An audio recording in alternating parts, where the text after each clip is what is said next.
Hello from the Hendricks Training Complex. I'm Grace Harmon alongside HuskerOnline's Robin Washut. And we just got done with Thursday morning practice ahead of the Huskers road trip at Indiana. And today we had a chance to talk to head coach Fred Hoiberg along with grad transfer Matej Kavas and Robin after Nebraska's blowout loss to Creighton last weekend. Where is the team's head out? What did you see from them today?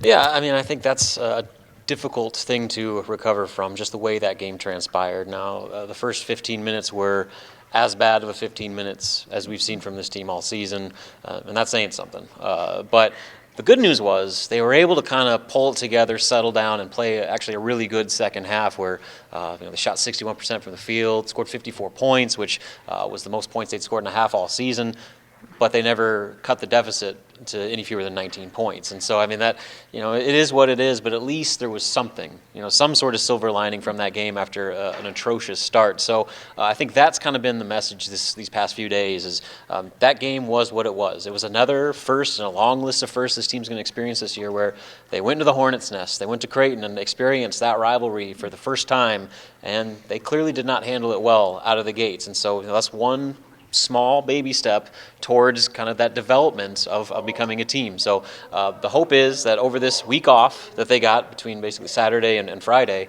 that they'll be able to compartmentalize that game into, for what it was as a loss, but also take some positives of it and build upon that. So now they're going on the road again to Indiana, which is as difficult of a road venue as you're going to see in the Big Ten, especially with the way that the Hoosiers are playing. They're 10-1 right now and are really rolling. And it's going to be up to Nebraska to find a way to get off to a better start, hit the ground running far better than they did at Creighton. If they start the way they did at Creighton, it's going to be just as bad of a blowout, if not worse, because Indiana is a team that, just from a physicality standpoint, will beat you up and grind you down if you're not ready to play. So the hope is that they're able to take that Creighton game, use it as a positive in whatever ways they can, and then get ready for another daunting challenge this weekend with 2 straight conference games. Yeah, and so this is the start of conference play, as you mentioned. And what are some of the challenges that Indiana presents? You've kind of mentioned a few, but Hoiberg also mentioned that they have a lot of big men and that he really wants to see his team not get in the hole that they did against Creighton. Yeah, Indiana's about as physical of a team, certainly as Nebraska's seen so far, and maybe that they'll see all year.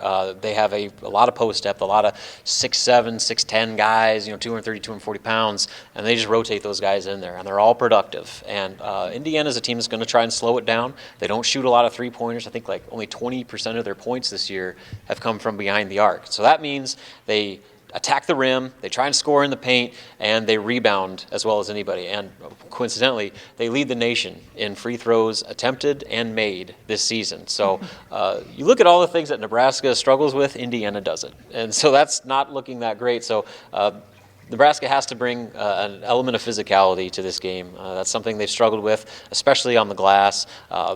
Indiana is one of the most efficient offenses. I think they lead the Big Ten in offensive efficiency, and I think they're top 30 in overall adjusted offensive efficiency, meaning they don't miss a lot of shots. I think as a team, they're shooting about 50% from the field. So they make every other shot they take, and then with the way that they rebound offensively, they attack the glass. They're not worried about getting back and slowing down transition. They are going to attack the glass, and so I think they rebound 30% of every miss. So of the half of the shots that they miss, they're going to rebound 30% of those. So Nebraska, for a team that is as bad of a defensive rebounding team as there is in the country, they cannot afford to give extra possessions, especially 3 and 4 shots one time down the floor, which Indiana is certainly capable of doing. So again, you look at the X's and O's of this thing, it is not a good matchup in any sense. But if Nebraska is able to play its game, make some three-pointers early, play in transition, set the tempo, they have a chance to get Indiana on its heels and take them out of their game. But if they don't hold their own in the paint and on the glass,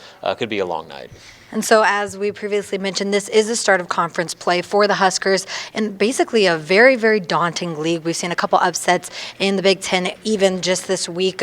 What challenges does this league present for the Huskers? Well, the Big Ten's always tough, but especially this year because you obviously have your elite level teams. Ohio State kind of setting the tone for all that.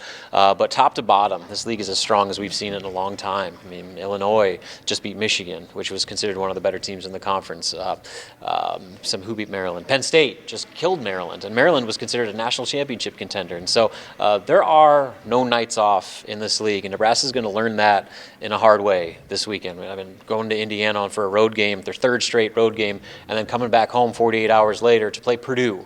The Big Ten schedule makers, once again, did not do Nebraska any favors, and so they're getting thrown right into it. They're going to learn what this league is all about right away, and then they're only going to have a couple more weeks until January rolls around, and you have 18 straight league games where, like I said, there are no breaks, there are no gimme games anymore. So the mental toughness of this team, they're going to get a taste of what they're going to need to have once things get for real come January. And so Nebraska will take on Indiana at the Hoosiers on Friday night before coming home and taking on Purdue at Pinnacle Bank Arena. For Robin Washut, I'm Grace Harmon for HuskerOnline.com.